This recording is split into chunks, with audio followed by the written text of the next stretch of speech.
আশা করি সবাই খুব ভালো আছো। আজকে আমি শুরু করব তড়িৎ চুম্বকত্ব চ্যাপ্টারের। আমরা যে বায়ো-সাভার্ট সূত্রের প্রয়োগ করছিলাম সেখানে আমরা দুটো কেস করে ফেলেছি অলরেডি। একটা ঋজু তার, দীর্ঘ ঋজু তার মানে সোজা তার, তার জন্য আশেপাশে যে কোনো বিন্দুতে চৌম্বক ক্ষেত্রে রাশিমালা, সেখান থেকে বেশ কিছু নিউমেরিক্যাল দেখেছি। আর লাস্ট ক্লাস যেটা করেছি সেটা হচ্ছে একটা বৃত্তাকার পরিবাহী। যদি একটা বৃত্তাকার পরিবাহী, সেটা 1 পাক 2 পাক 3 পাক যত খুশি পাক হতে পারে, তার কেন্দ্রে তাতে যদি কারেন্ট যায় তাহলে কেন্দ্রে চুম্বক ক্ষেত্রের মান কত হবে বা তার রাশিমালা কত সেটা দেখেছি। আজকে আমরা দেখব যে এই বৃত্তাকার পরিবাহীটার অক্ষস্থিত বিন্দু, এর অক্ষ বলতে কোনটা, এইটা হচ্ছে এর অক্ষ। মানে এটা যদি বৃত্তাকার পরিবাহী হয় তাহলে এই বরাবর এটা বলবো অক্ষ বা অ্যাক্সিস। এই অক্ষস্থিত কোনো বিন্দু, অক্ষের ওপর যে কোনো বিন্দু, সেটা কেন্দ্র থেকে এক্স দূরত্ব, যা হোক একটা দূরত্ব হতেই পারে, সেখানে কোনো বিন্দুতে চুম্বক ক্ষেত্রের রাশিমালা আমরা নির্ণয় করব। আর সেখান থেকে কি ধরনের কোশ্চেন বিগত বছরগুলোতে এসেছে বা সামনের বছরগুলোর জন্য ইম্পর্টেন্ট, সেটাও আমরা আলোচনা করব। এবার তাহলে লক্ষ্য করো, বোর্ডে আমি একটা দেখো ছবি আগে থেকে এঁকে রেখেছিলাম। একটা বৃত্তাকার পরিবাহী, যে পরিবাহীতে কারেন্ট তোমার এইভাবে আই কারেন্ট এদিক দিয়ে নামছে আর এদিক দিয়ে উঠছে। একটু 3 ডাইমেনশনাল ব্যাপার আছে, সেটা একটু কল্পনা করার চেষ্টা করো। আমি তোমাদের 3D আকারেও দেখাবো। মনে করি আর ব্যাসার্ধের একটা বৃত্তাকার পরিবাহীতে প্রবাহ আই, কারেন্টের মানটা হচ্ছে আই। কেন্দ্র ও থেকে এক্স দূরত্বের পি বিন্দুতে চৌম্বক ক্ষেত্র নির্ণয় করতে হবে। এই পর্যন্ত লিখে নিলে এবারে কি করতে হবে, আমরা বায়ো-সাভার্ট সূত্র অ্যাপ্লাই করব। তো বায়ো-সাভার্ট সূত্র ছোট্ট অংশের জন্য দিয়েছে, তো সেই রকম একটা ছোট্ট অংশ এইখানে চুজ করলাম, যে বিন্দুর নাম দিলাম সি বিন্দু। এই বিন্দুটির নাম সি বিন্দু দিলাম, এইখানে যে বিন্দুটা। এখন সি বিন্দুতে ডিএল একটি ক্ষুদ্র অংশ নেওয়া হলো।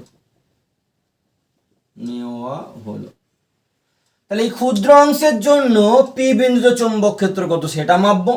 তারপরে এরকম ছোট ছোট অসংখ্য অংশ জুড়ে জুড়ে এই গোটা তারটা তৈরি হয়েছে, তখন আমি গোটা তারটার জন্য চুম্বক ক্ষেত্র ওখানে পেয়ে যাব। অতএব ডিএল অংশের জন্য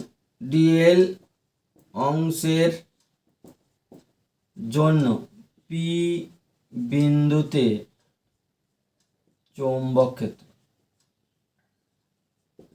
সেটাকে ডিবি দেবো। অল্প অংশের জন্য চুম্বক ক্ষেত্র তাহলে অল্প। ফর্মুলা হচ্ছে আমরা জানি, যদি বায়ু মাধ্যম ধরে নিই তাহলে μ0/4 ইন্টু আই ডিএল। আই তো আই, ডিএল হচ্ছে ডিএল। এখানে বসবে সাইন থিটা বাই ডিস্টেন্স বলতে তোমাকে বসাতে হবে ডিএল থেকে উক্ত বিন্দুর দূরত্ব কত। তাহলে এটা যদি আর হয় ব্যাসার্ধ, এটা যদি এক্স হয় দূরত্ব ও বিন্দু থেকে, তাহলে এই দূরত্বটা হবে r a square plus x square. তাহলে এখানে বসবে root over of r a square plus x স্কোয়ারের হোল স্কোয়ার। এবার এই সাইন থিটা, এইটা বোঝাই আসল। 3 ডাইমেনশনাল চিন্তা ভাবনা যদি কেউ না আনতে পারে তাহলে কিন্তু এই জিনিসটা কেউ লিখতে পারবে না। অনেকে অ্যাঙ্গেল লিখবে, এইটা অ্যাঙ্গেল, এইগুলো অ্যাঙ্গেল নয়। 3Dতে জিনিসটা বোঝানোর জন্য আমি একটা স্ট্রাকচার রেডি করে রেখেছি, ভালো করে লক্ষ্য করো। আমার কাছে এরকম একটা বৃত্তাকার পরিবাহী রয়েছে, এই হচ্ছে বৃত্তাকার পরিবাহী। আর এই লাল পেনটা হচ্ছে তার অক্ষটা, ভালো করে বোঝো। লাল পেনটা হচ্ছে বৃত্তাকার পরিবাহীর অক্ষ। সবুজ পেনটা দিয়ে দেখাচ্ছি আমি এই জায়গায় যে ছোট্ট অংশটা নিয়েছি, ডিএল অংশটা নিয়েছি, সেইটার ডিরেকশন, এটা হচ্ছে ডিএল এর ডিরেকশন। আর এই যে পিঙ্ক কালার যে পেনটা রয়েছে, এটা হচ্ছে অ্যাকচুয়ালি এই ছবিটার root over of r a square plus x square. বোঝার চেষ্টা করো। তাহলে কি কি বললাম ভালো করে লক্ষ্য কর নাও। এটা হচ্ছে ব্যাস, এটা হচ্ছে বৃত্তাকার পরিবাহীটা, এটা সবুজ পেনটা হচ্ছে ডিএল অংশটার দিক, এইটুকু হচ্ছে ডিএল এই জায়গাটায়। আর এই লাল পেনটা হচ্ছে অক্ষ, লাল পেনটার মুখের কাছে, লাল পেনটার একদম ডগাতে বা যেখানে নিবটা রয়েছে সেইখানটা আমি চুম্বক ক্ষেত্র নির্ণয় করব, সেটার দূরত্ব।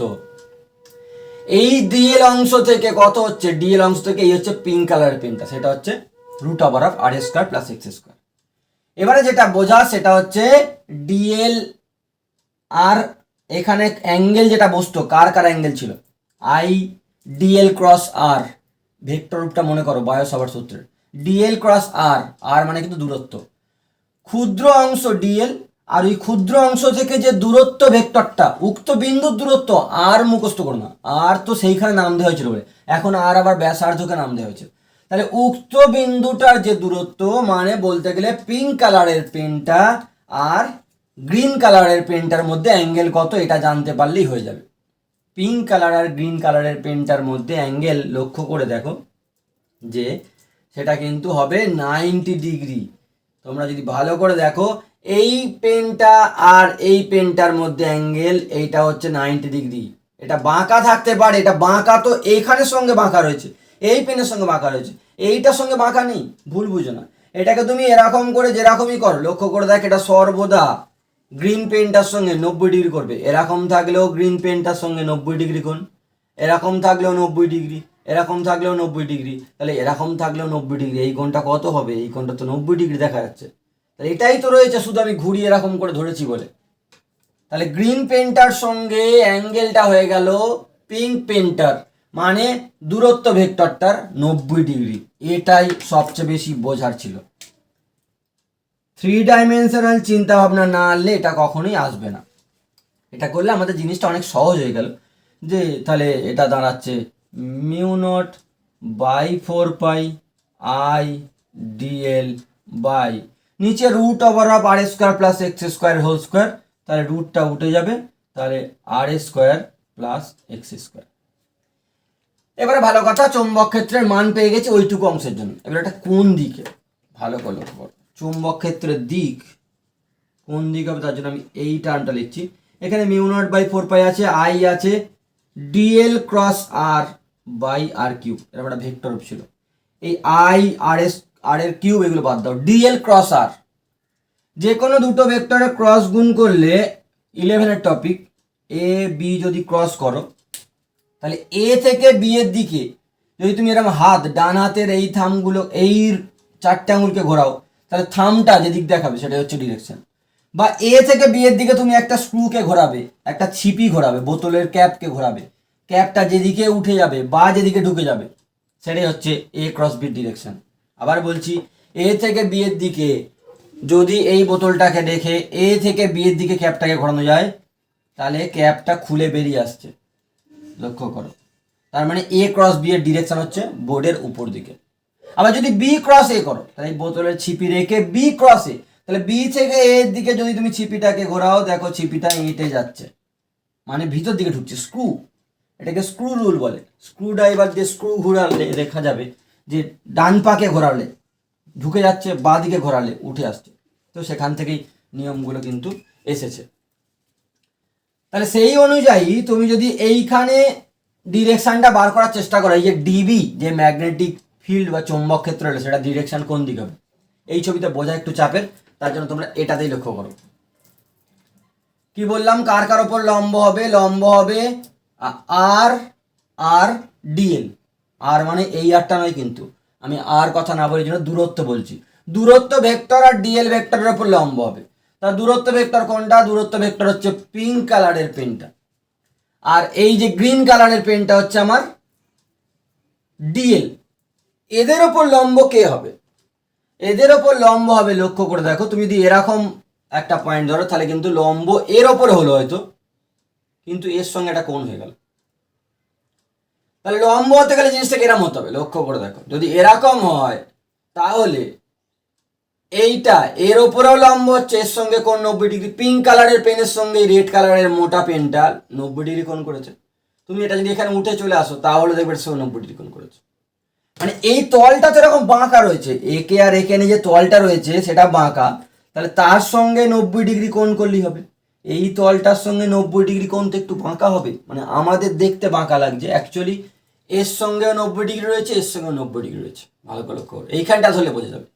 এইখানটায় 90 ডিগ্রি হবে কখন? যদি তুমি এরম সোজা করে দিলে হবে না, সোজা করে দিলে তো পিঙ্ক কালারের পেনের সঙ্গে অনেক বড় কোণ হয়ে যাচ্ছে। এরকম ভাবে ঠিক বাঁকাতে হবে যাতে করে গ্রিন কালারের পেনের সঙ্গে 90 ডিগ্রি আর পিঙ্ক কালারের পেনের সঙ্গে 90 ডিগ্রি হয়। সেই দিকেই চুম্বক ক্ষেত্রটা কাজ করছে। বাড়িতে তোমরাও নিজেরা করে দেখো, তাহলে এই বরাবর কাজ করবে চুম্বক ক্ষেত্র ডিবি এই সি অংশের জন্য, সি বিন্দুতে যে ডিএল অংশ রয়েছে তার জন্য। এটা ডিবির ডিরেকশন পেয়ে গেলাম। এই ডিবিটার এবার আমি দুটো উপাংশ ভাঙতে পারি। এটাকে যদি আমি থিটা বলে থাকি, কোন থিটা লক্ষ্য করো, সেই ideal sine theta by R square, সেই থিটা নয় কিন্তু, সেই থিটা তো এখানে 90 ডিগ্রি তোমাকে বুঝিয়ে দিলাম। এইটা এই থিটা হয়ে থাকে, এই বিন্দুটা যদি এই সি বিন্দুর সাথে থিটা কোণ করে থাকে অক্ষকে সমেত নিয়ে, তাহলে এইটা আমি দুটো উপাংশ ভাঙতে পারবো। এটা যদি থিটা হয়, লক্ষ্য করে দেখবে, এইটা হবে 90 ডিগ্রি মাইনাস থিটা, আর এইটা হবে থিটা। এইটা থিটা হলে এইটা হবে থিটা, এইটা হবে সেই অনুযায়ী d B cos theta, d B cos theta, আর এই দিকে হয়ে যাবে ডিবি সাইন থিটা।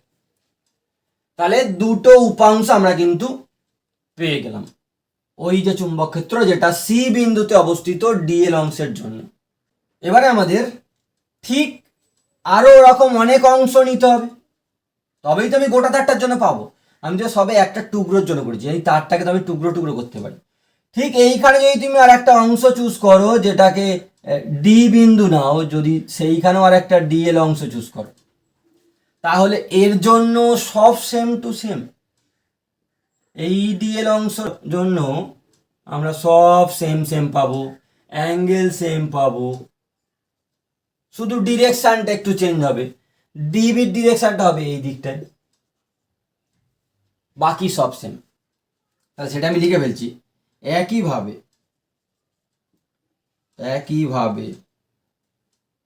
ডি বিন্দুতে ডিএল অংশের জন্য,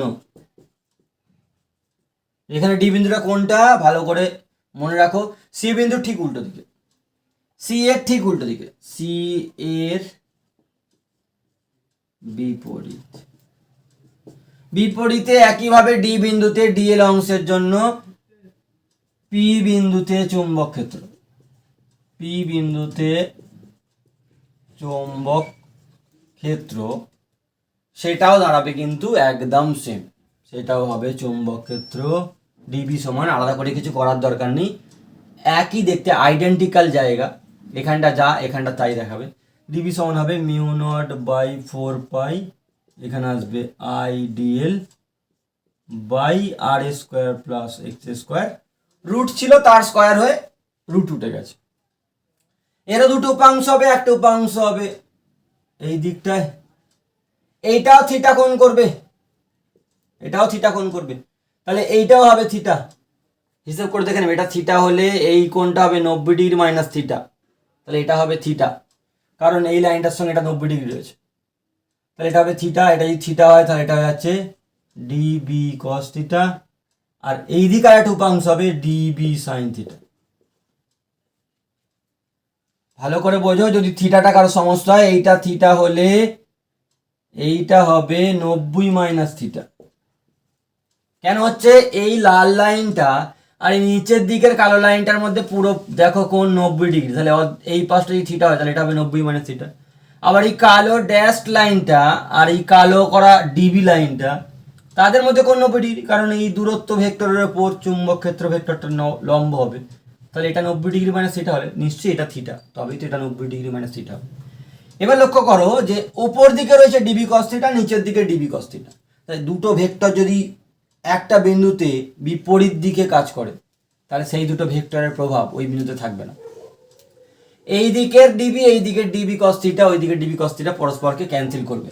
এইভাবে প্রত্যেকটা অংশের জন্য কিন্তু ক্যান্সেল হবে, যোগ হবে কোনগুলো, ডিবি সাইন থিটা দুটো দেখো একই দিকে হয়েছে, দুটো তো নয়, সবে তো আমি দুটো অংশ নিয়েছি, এরকম তো অসংখ্য অংশ রয়েছে। এর ঠিক উল্টো দিকে এখানে অংশ রয়েছে, এর ঠিক উল্টো দিকে এখানে অংশ রয়েছে, ওই প্রত্যেকটা অংশের জন্য ডিবি সাইন থিটাগুলো অ্যাড হবে, মানে আমাদের ইন্টিগ্রেশন করতে হবে। অসংখ্য অংশ না, অনেক অংশের জন্য যখন করি আমরা তখন সেটাকে ইন্টিগ্রেশন বলে। চিত্রানুসারী বলে দেবে তোমরা, চিত্রানুসারে ডিবি কস থিটা উপাংশগুলি পরস্পরকে প্রশমিত করে। মানে সেটা যত ডিবি কস থিটা আসবে প্রত্যেকটা ডিবি কস থিটার উল্টো দিকে আরেকটা ঠিক ডিবি কস থিটা থাকবে, কারণ প্রত্যেকটা ডিএল এর উল্টো দিকে আরেকটা ঠিক আইডেন্টিক্যাল একই রকম মানে ডিএল থাকবে, যার জন্য সেম টু সেম চুম্বক ক্ষেত্র হবে।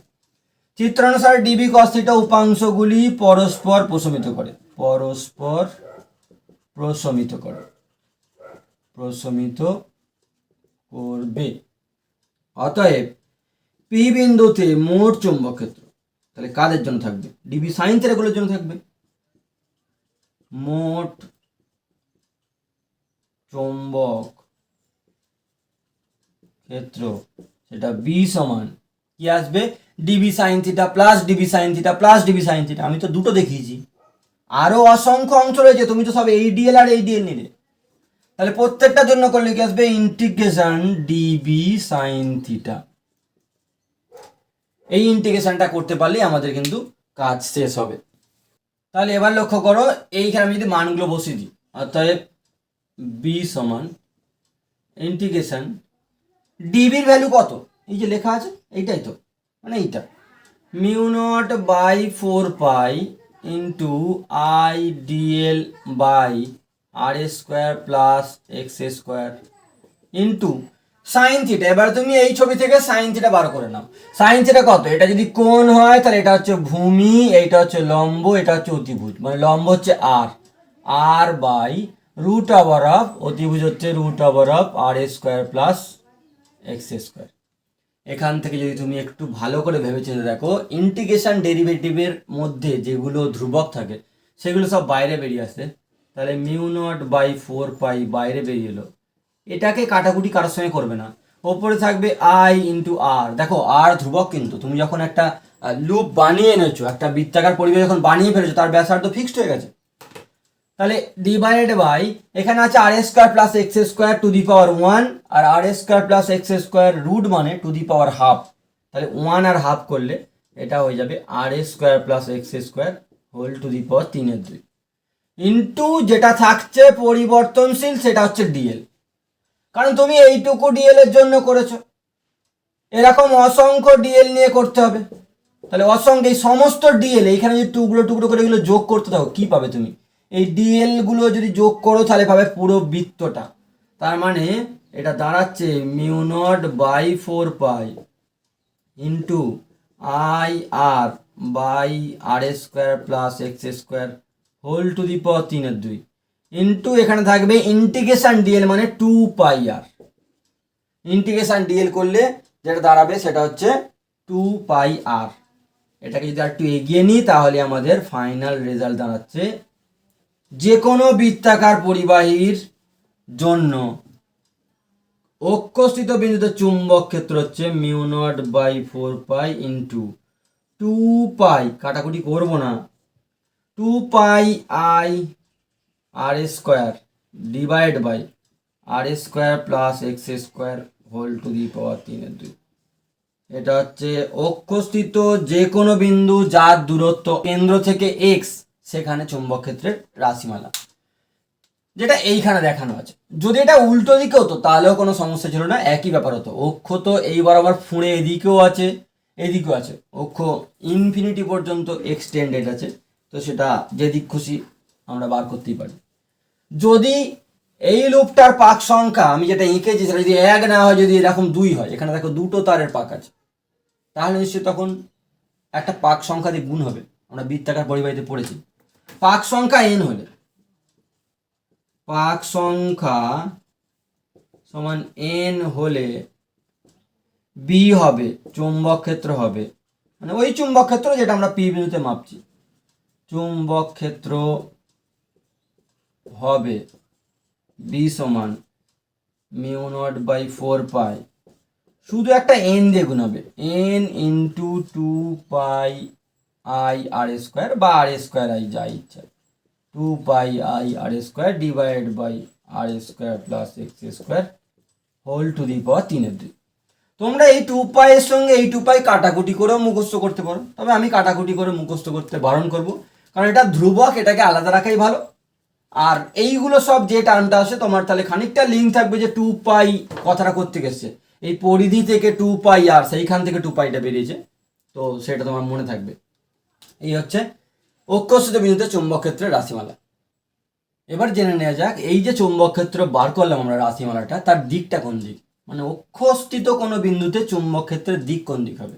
তুমি ভালো করে লক্ষ্য করবে, আমরা যেটা ক্যালকুলেট করলাম সেটা হচ্ছে এই দিকে ছিল ডিবি সাইন থিটা, আর একটা DB sine theta, integration DB sine theta, মানে সবকটা ডিবি সাইন থিটাই চুম্বক ক্ষেত্রের যে উপাংশটা ছিল সবকটা অংশের জন্য, একে যদি টুকরো টুকরো করো এই গোটা তারটাকে, তাই প্রত্যেকে চাইছে চুম্বক ক্ষেত্র হোক ওই দিকে, মানে এটা কোন দিক বরাবর, এটা হচ্ছে অক্ষ বরাবর হচ্ছে চুম্বক ক্ষেত্রটা কাজ করবে।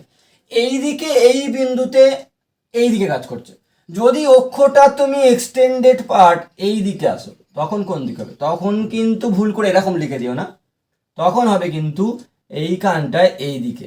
অ্যাকচুয়ালি চুম্বক ক্ষেত্র এই ফুঁড়ে এই গিয়ে এইটা কোথাও একটা দিয়ে উঠে আবার ঘুরে আসবে, মানে এর জন্য চুম্বক ক্ষেত্র বলতে হয় যদি কারেন্টটা হ্যাঁ এইভাবে যায় তাহলে এই বরাবর এখান দিয়ে যাচ্ছে, এখানেও আছে চুম্বক ক্ষেত্র এই দিকে দিকে দিকে, এখানটায় আমরা মেপেছি তাই জন্য ওই পেনটা ওই দিকে তাকিয়ে রয়েছে, এটা গিয়ে কোথাও একটা দিয়ে ঘুরবে, হ্যাঁ ইনফিনিটিতে ঘুরবে, ঘুরে আবার এরকম এসে আবার এই পাতে ঢুকবে, মানে এই বাঁ দিকটায় বাঁ দিকে বোঝাচ্ছে ডান দিকে যাচ্ছে, আর ডান দিকে তো ডান দিকে বোঝাবে, চুম্বক ক্ষেত্র এইভাবে ঘুরে এইভাবে আসছে। যদি কারেন্টের দিক উল্টে যায় তখন কিন্তু তাহলে দিকটা উল্টে যেত, এটা এই দিক হতো এটা এই দিক হতো, তাহলে চুম্বক ক্ষেত্রের দিক হবে অক্ষ বরাবর, আমি এক কথায় লিখে রাখলাম অক্ষ বরাবর, তোমরা ভালো করে এটা মনে রাখবে। এবারে অক্ষ বরাবর ডান দিক না বাঁ দিক সেটা ডিপেন্ড করছে কারেন্টের ওপর, কারেন্ট যেভাবে যাবে সেটা তোমাকে দেখে বলতে হবে। এবার আমি একটু টেস্ট করে নিই এই সমীকরণটা আমাদের সঠিক এসছে কিনা, ঠিক না ভুল হয়েছে। কিভাবে টেস্ট করব না, কেন্দ্রে আমি বার করব, যদি যদি এক্স যেটা আমরা দূরত্ব দেখেছি এক্স সমান 0, ভালো করে লক্ষ্য করো, মানে এই যে দূরত্বটা তুমি কমাতে কমাতে যদি এখানে চলে আসো, এই বিন্দুটাকে কমিয়ে কমিয়ে এখান থেকে কমিয়ে কমিয়ে এখানে চলে আসো, মানে কেন্দ্রে পৌঁছালে তো এক্স সমান 0 হয় মানে কেন্দ্রে, তাহলে যদি এক্স সমান 0 এখানে পুট করে দিই তাহলে কি আমরা সেই কেন্দ্রে যে চুম্বক ক্ষেত্রের রাশিমালাটা গতদিন শিখেছি সেটাই পৌঁছাচ্ছি, যদি পৌঁছাই তাহলে ঠিক করেছি, নাহলে ভুল হয়েছে। তো দেখো μ0/4 ইন্টু 2 পাই r² বা r²i যা ইচ্ছে লিখতে পারো, divide by r² plus 0² whole to the power 3/2, 0² মানে 0, এখান থেকে চলে আসবে লক্ষ্য করে দেখো μ0/4 into 2 pi r² divide by এখানে r² ইন্টু 3/2, তাহলে 2 2 কাটলো মানে r³ r³ সঙ্গে যদি কাটাকুটি করে এটা দিয়ে কাটলে 2 আসছে, r² সঙ্গে r³ যদি কাটো তাহলে r চলে আসছে, তাহলে এটা হয়ে যাচ্ছে μ0I/2r। হ্যাঁ, তার মানে আমরা সেই সূত্রে পৌঁছতে পেরেছি কেন্দ্রে চুম্বক ক্ষেত্রের রাশিমালা। তো অক্ষের ওপরেই তো কেন্দ্রটা অবস্থিত না, অক্ষের ওপরে কেন্দ্রটা অবস্থিত, তা অক্ষের যে কোনো বিন্দুর জন্য এটা অ্যাপ্লিকেবল হবে। তাহলে পরীক্ষা যদি তুমি সূত্রটা ভুলেও যাও, যেহেতু একটু বড় রকমের সূত্র, তো তুমি মোটামুটি একটা সূত্র লেখার পর তোমার যেটা মনে হচ্ছে তারপরে তুমি এক্সের জায়গায় 0 পুট করে দেখবে যে এই সমীকরণে পৌঁছাচ্ছ কিনা, যদি পৌঁছে যাও তার মানে তুমি সমীকরণ ঠিক লিখেছো, আর নাহলে কিন্তু ভুল আছে। এবারে লেখচিত্রটা দেখে নেওয়া যাক যে চুম্বক ক্ষেত্রের পরিবর্তনটা কেমন হবে যদি আমি কেন্দ্র থেকে অক্ষ বরাবর ডান দিকে দূরত্ব বাড়াতে থাকি আর বাঁ দিকে দূরত্ব বাড়াতে থাকি, দুদিকে একই রকম হবে কারণ আইডেন্টিক্যাল দেখতে, এদিক থেকে ওদিকে আলাদা কিছু নয়। তো লক্ষ্য করে দেখো এক্স যত বাড়বে, এক্স টার্নটা কোথায় আছে, এক্স টার্নটা আছে নিচের দিকে আর তার পাওয়ার 1 নেই, যাই হোক, তো এক্সটা নিচের দিকে আছে মানে এক্স এর মান বাড়লে গোটা রাশিটা কমবে। আর সবচেয়ে বেশি কোথায় হবে না, এক্স যখন 0 হবে, এক্স এর মান এর থেকে তুমি কম করতে পারবে না, এক্স এর মান যখন 0 হবে তখন নিচের রাশিটা কমে গেল, তার মানে এই রাশিটার মান সবচেয়ে বেশি হবে। এক্স 0 কখন হবে, এক্স 0 মানে এই দূরত্বটা কমাতে কমাতে তুমি এইখানে চলে আসলে, মানে কেন্দ্রে চলে আসলে, তার মানে কেন্দ্রে, এইটা বলতে গেলে কেন্দ্র, এটা কেন্দ্রবিন্দু, কেন্দ্রে চুম্বক ক্ষেত্র হয় সর্বোচ্চ। এরপরে যত তুমি ডান দিকে যাবে তত কিন্তু চুম্বক ক্ষেত্রের মান ধীরে ধীরে এরম ভাবে হ্রাস পাবে। হ্যাঁ, এটা কবে গিয়ে 0 হবে, এটা 0 হবে ঠিক ইনফিনিটি দিকে, চুম্বক ক্ষেত্রের ভ্যালু ইনফিনিটি দিকে 0 হবে। তো সেই রকমই গ্রাফ আমি পয়েন্ট না আউট করে জাস্ট একটা গ্রাফ এরকম করে এঁকে রাখছি, তোমরা এটা মনে রাখবে, এই রকম দেখতে হবে গ্রাফটা। কেন্দ্রে চুম্বক ক্ষেত্রের মান সর্বোচ্চ, তুমি যদি ডান দিকে দূরে যাও অক্ষ ধরে ধরে তাহলে প্রত্যেকটা বিন্দুতে যখন এগোবে তুমি চুম্বক ক্ষেত্রের মান ধীরে ধীরে কমবে, আর বাঁ দিকে গেলেও কিন্তু চুম্বক ক্ষেত্রের মান কমবে। এবারে এই কুণ্ডলীর ব্যবহার কি যদি পরীক্ষায় পড়ে, এই যে কুণ্ডলী বা এই কুণ্ডলীর অক্ষস্থিত বিন্দু চুম্বক ক্ষেত্র এইসব পড়ে আমরা কি মানে করে আমাদের লাভটা কি বলতে গেলে, তো সেটা লাভ হচ্ছে একটাই যে দুটো কুণ্ডলী যদি এরকম নিই আমরা আর সেটাকে যদি পাশাপাশি রাখি তাহলে কি হবে একটু ভালো করে লক্ষ্য করো। যদি দুটো কুণ্ডলী আমরা পাশাপাশি এরকম করে রাখি, দুটো আইডেন্টিক্যাল কুণ্ডলী নিয়েছি, দেখতে একই রকম না হলেও ধরে নাও আপাতত তোমরা এই দুটো একই রকমের কুণ্ডলী, দুটোরই ব্যাসার্ধ আমরা আর নিয়েছি। এই প্রুফগুলো আমাদের নেই এই মুহূর্তে, তো তাহলে এটার জন্য গ্রাফ কেমন হবে? এইটার জন্য গ্রাফ হবে বলতে গেলে এরকম, আর ওটার জন্য গ্রাফ কেমন হবে? ওটার জন্য গ্রাফ হবে এরকম, প্রত্যেকটা কুণ্ডলীর জন্য এরকম গ্রাফ হবে। এই দুটো গ্রাফ কিন্তু এক হয়ে যাবে। এক বলতে আমি বলতে চাইছি যে এইখানে এই বিন্দুগুলোতে এই কুণ্ডলীর জন্য চুম্বক ক্ষেত্র আছে আর এই কুণ্ডলীর জন্য চুম্বক ক্ষেত্র আছে। এইগুলো যদি আমরা জুড়ে দিই তাহলে যে গ্রাফটা পাবো সেটা হচ্ছে এই ধরনের একটা লেখচিত্র পাবো। এই পার্টটাতে লক্ষ্য করো, এই কুণ্ডলী থেকে অনেক দূরে থাকার জন্য এর প্রভাব থাকবে, মানে এইখানে এই গ্রাফের যা প্রভাব সেইগুলোই থাকবে। এবার আস্তে আস্তে এখানে এর প্রভাব শুরু হচ্ছে, এই কুণ্ডলীটার কাছাকাছি যাচ্ছে আমি, তোর ওর প্রভাব শুরু হচ্ছে। তো এইখানে গিয়ে যেগুলো হবে না এরা দুজন যোগ হয়ে যাবে, এইখানে প্রভাব দুজনের প্রভাব যোগ হবে। তো এই জায়গায় লক্ষ্য করো, যদি তুমি এক্সাম্পলই ধরো যে এখানে হয়তো বলছি এই কুণ্ডলীর জন্য চুম্বক ক্ষেত্র 5 টেসলা, কথার কথা এরকম না, 5 না 2 হবে সেটা আমি বলতে পারছি না, সেটা কুণ্ডলীর ওপর ডিপেন্ড করবে। আমি ধরে নিচ্ছি 5 টেসলা এর জন্য প্রভাব, আর এর জন্য প্রভাব 5 টেসলা, তা যোগ হয়ে কত হবে? যোগ হচ্ছে কেন সেটাও বোঝো। এর জন্য এখানে চুম্বক ক্ষেত্র হবে এই দিকটায়, আর এর জন্য বলেছি বাঁ দিকে চুম্বক ক্ষেত্র হবে ডান দিকে। যদি কারেন্ট দুটোতেই এইভাবে যায় তাহলে এখানে চুম্বক ক্ষেত্র অ্যাড হবে, এই দুটো ভ্যালু অ্যাড হয়ে এখানে উঠে যাবে। এইখানটা এর চুম্বক ক্ষেত্র, এই কুণ্ডলীর জন্য চুম্বক ক্ষেত্র হয়তো 8, এরটা অনেকটা কমে 2 হয়ে গেছে, তাহলে 8 আর 2 যোগ করলে ফের 10 হবে। এইখানটাতে এই কুণ্ডলীর প্রভাব হয়তো 7 আর এর প্রভাব 3, যোগ করলে 10 হবে। এই করতে করতে দেখবে এই যে জায়গাটা পাচ্ছ এরপর আবার এর প্রভাব বেশি, তাই এর মতো থাকছে। এই যে লাল ডট পয়েন্টগুলো আমি দিয়েছি এইগুলো হচ্ছে এই দুজনের এফেক্ট, দুজনের ফলাফল, দুজনের লব্ধি চুম্বক ক্ষেত্র। তো লব্ধি চুম্বক ক্ষেত্র লক্ষ্য করে দেখো এইখানটায় এরকম ধ্রুবক হয়ে যাচ্ছে। এখানটা সরলরেখা মানে কি, এই অঞ্চলটাতে যেটা আমরা পাবো সেটা হচ্ছে ধ্রুবক চুম্বক ক্ষেত্র, বা এই জায়গাটা পাবো সুষম চুম্বক ক্ষেত্র। চুম্বক ক্ষেত্র এতটা অঞ্চল জুড়ে, এর বাইরে না, এই দিকটা দেখো সুষম নয় তো, মান কমতে থাকছে। সুষম চুম্বক ক্ষেত্র কখন বলবে? দিক তো এইখানে এই দিকে রয়েছে, চুম্বক ক্ষেত্রের দিক এদিকটায়, মান আর দিক যখন সমান থাকে তখনই তো বলবো সেটা সুষম ভেক্টরটা। তাহলে এখানে চুম্বক ক্ষেত্রের মান 10 টেসলা ডান দিকে, এখানে চুম্বক ক্ষেত্রের মান 10 টেসলা ডান দিকে, এখানে 10 টেসলা ডান দিকে। এখানে বলতে চাইছি এই দুটো কয়েলের ঠিক মাঝামাঝি অঞ্চলে, মানে দুটো কুণ্ডলী যদি আমার কাছে এরকম দুটো কুণ্ডলী থাকে, এখানে দুটো আলাদা সাইজে রয়েছে, অ্যাকচুয়ালি একই সাইজের হতে হবে, যদি থাকে তাহলে এদের মাঝখানের অঞ্চলটাতে তুমি কিন্তু চুম্বক ক্ষেত্র, ধ্রুবক চুম্বক ক্ষেত্র পাবে। সেটাই হচ্ছে এই কাজটা। এটাকে হেলমহোল্টজের দ্বৈত কুণ্ডলী বলে। দুটো কুণ্ডলী, বিজ্ঞানী হেলমহোল্টজের নাম অনুসারে এটা এসছে, হেলমহোল্টজের দ্বৈত কুণ্ডলী বা দুটো কুণ্ডলী বা দ্বিকুণ্ডলী। কেন করা হেলমহোল্টজের কুণ্ডলী, এই যে পরীক্ষা বা এই যে প্র্যাকটিক্যাল, এটা জানা হচ্ছে কি জন্য না, যেখানে যেখানে আমাদের সুষম চৌম্বক ক্ষেত্রের প্রয়োজন সেখানে আমরা এইভাবে সুষম চৌম্বক ক্ষেত্র কিন্তু তৈরি করে নেব। আর মনে রাখবে এই যে কুণ্ডলী দুটোকে কতটা গ্যাপে বসাবো, যত খুশি গ্যাপে বসাতে পারি তাহলে কি একই কাজ হবে না, এটাকে যেরাম খুশি গ্যাপে বসানো যায় না। এদের মধ্যে ব্যবধানও হবে, এদের প্রত্যেকের যা ব্যাসার্ধ, এদের কেন্দ্র দুটোর মধ্যে ব্যবধান কিন্তু সেম থাকতে হবে, তবে এই ঘটনাটা ঘটবে, তবে এই মধ্যবর্তী অঞ্চলে কিন্তু চুম্বক ক্ষেত্র সুষম হবে। যদি অনেক দূরে করতাম তাহলে কিন্তু এটা একটু ঝুলে যেত, এই মাঝখানটা নেমে যেত, তাহলে আর ওই জায়গাটাকে আমরা সুষম চুম্বক ক্ষেত্র বলতে পারতাম না। তো মনে রাখবে যে হেলমহোল্টজের দ্বৈত কুণ্ডলী কি, হেলমহোল্টজের দ্বৈত কুণ্ডলী হলো এমন একটা ব্যবস্থা যেখানে দুটো কুণ্ডলী থাকবে, যে কুণ্ডলী দুটোর মধ্যে ব্যবধান হবে তাদের ব্যাসার্ধের সমান।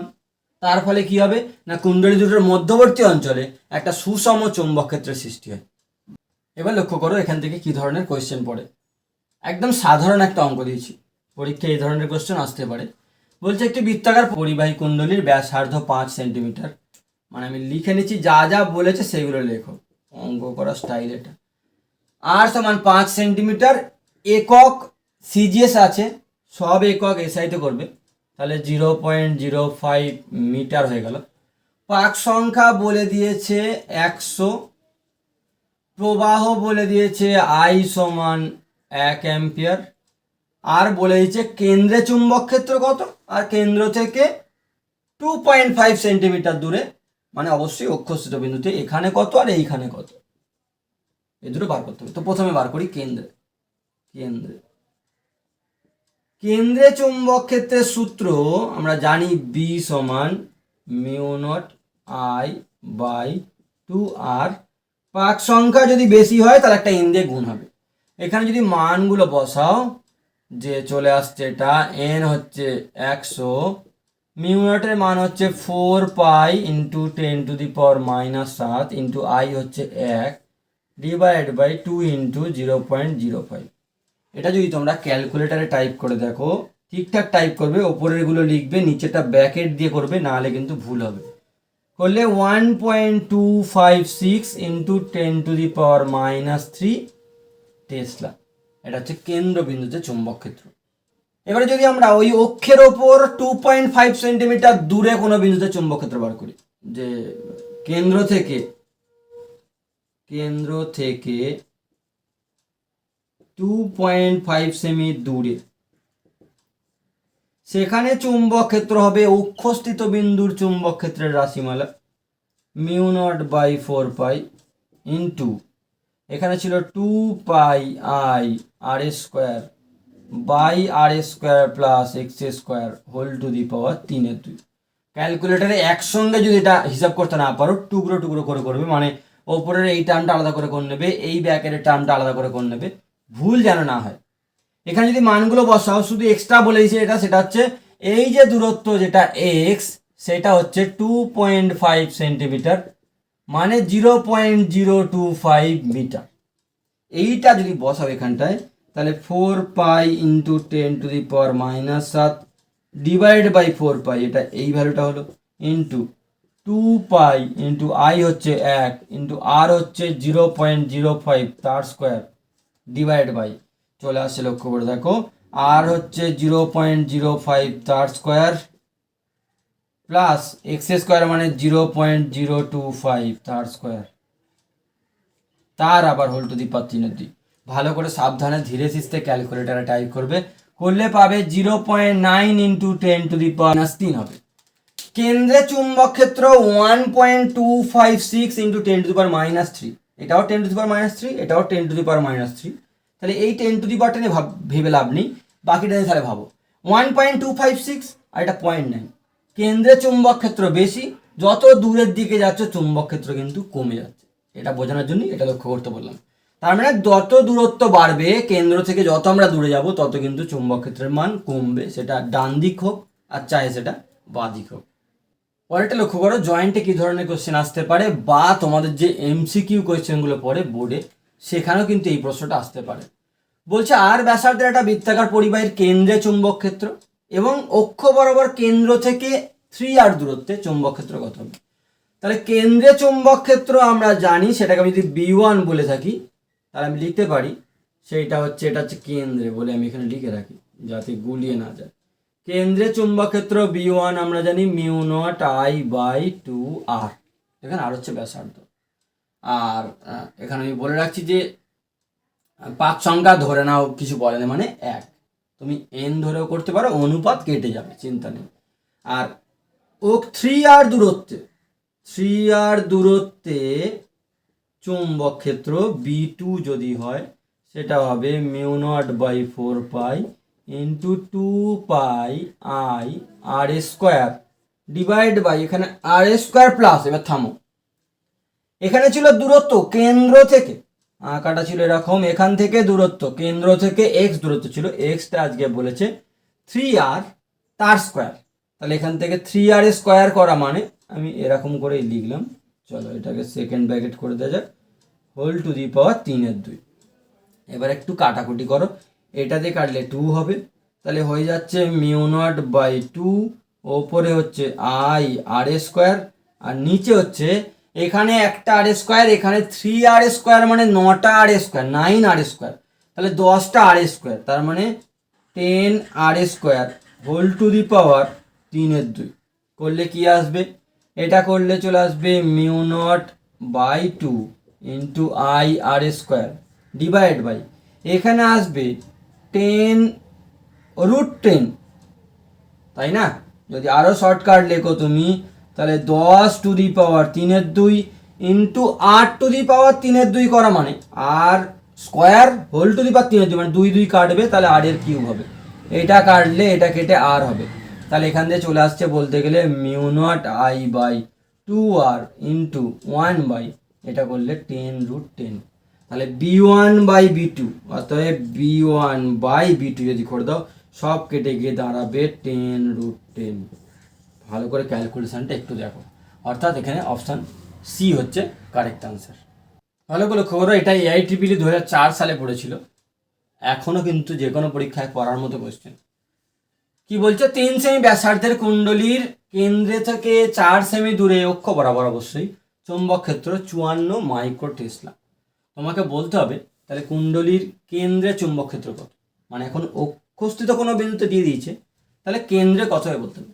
তো কেন্দ্রে আমরা সূত্র কি জানি, কেন্দ্রে চুম্বক ক্ষেত্র, কেন্দ্রে জানি B1 সমান μ0I/2r, আর অক্ষে আমি শর্টকাট লিখছি, অক্ষস্থিত কোনো বিন্দুতে চুম্বক ক্ষেত্র হচ্ছে B2, যদি নাম দাও সেটা হচ্ছে μ0/4π into 2πIr² by r² plus x² whole to the power 3/2।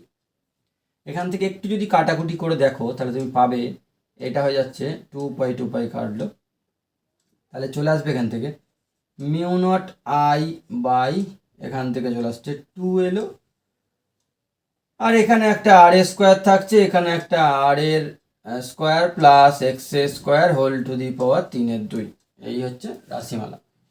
তুমি যদি এখানটা একটা জোর করে আর দিয়ে দাও তাহলে এইখানে তুমি নিশ্চয়ই আর একটা, চলো স্টেপ জাম্প না করে একটা আর গুণ করলাম, একটা আর গুণ করলাম, তাহলে এই জায়গাটাকে আমি লিখতে পারবো B1 মানে কেন্দ্রে চুম্বক ক্ষেত্র, তার মানে B2 দাঁড়াচ্ছে B1 into r³ by r² plus x² whole to the power 3/2।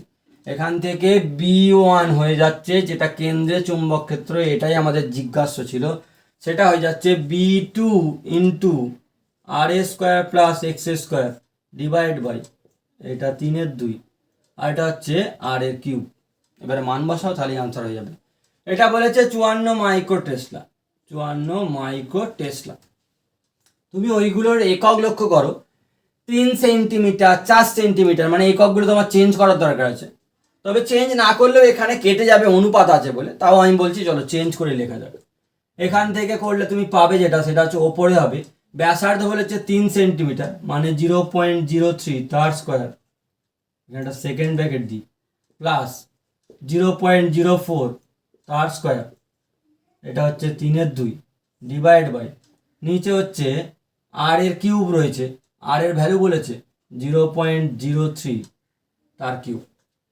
এইগুলো যদি তুমি ক্যালকুলেট করো তাহলে পাবে এখান থেকে আসবে 54 মাইক্রো টেসলা, যেমন থাকার থাকলো, ওপর থেকে বেরোবে লক্ষ্য করে দেখবে 125, নিচ থেকে বেরোবে এখানে 27, তাহলে 27 দিয়ে যদি এটাকে কাটো তাহলে 27 দিয়ে 54কে কাটলে 2 হবে, তার মানে এটা চলে আসছে 250 মাইক্রো টেসলা।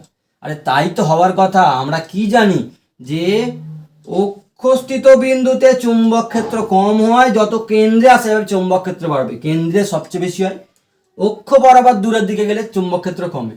তো অক্ষ বরাবর 4 সেমি দূরে ছিলাম, সেখানে ছিল চুম্বক ক্ষেত্র 54, তাহলে যখন কেন্দ্রে চলে আসবো চুম্বক ক্ষেত্র বাড়ার কথা, তো বৃদ্ধি পেয়েছে না 250 মাইক্রোটেসলা। এখান থেকে এই দুটো প্রশ্নের উত্তর তোমরা বাড়িতে করো এবং সেই উত্তর দুটো কিন্তু আমাকে অবশ্যই কমেন্টের মাধ্যমে জানিও। আজকের মতো আমি এখানেই থামলাম। এর পরের দিন আমরা যেটা শুরু করবো সেটা হচ্ছে অ্যাম্পিয়ার সূত্রের প্রয়োগ। আর আজ পর্যন্ত আমরা কিন্তু বায়ো সাভার্ট সূত্রের যে অ্যাপ্লিকেশন সেটা আমরা শেষ করলাম। দুটো পার্ট ছিল, একটা ছিল তোমার ঋজু তারের জন্য, একটা ছিল বৃত্তাকার পরিবাহীর জন্য। আমি বৃত্তাকার পরিবাহীটাকে দুটো ভাগে ভাগ করেছিলাম, একটা কেন্দ্রের জন্য, তার ক্লাসটা গত ক্লাসে করেছি, আর আজকে করলাম অক্ষস্থিত বিন্দুতে। এই যে বায়ো সাভার্ট সূত্রের প্রয়োগ, যার ওপর দুটো মেনলি টপিক আছে, ঋজু তার আর বৃত্তাকার পরিবাহী, এর ওপর ভিত্তি করে তোমরা তোমাদের টেক্সট বুকে আলাদা করে দেখবে হেডিং দিয়ে বিভিন্ন নিউমেরিক্যাল কোশ্চেন পাবে বা এমসিকিউ পাবে। সেগুলো মন দিয়ে করো, নিশ্চয়ই সেগুলো করতে পারবে। সেগুলো করলে তবেই কিন্তু তোমরা পরীক্ষার জন্য কনফিডেন্স পাবে। চলো পরের ক্লাসে দেখা হচ্ছে, টাটা।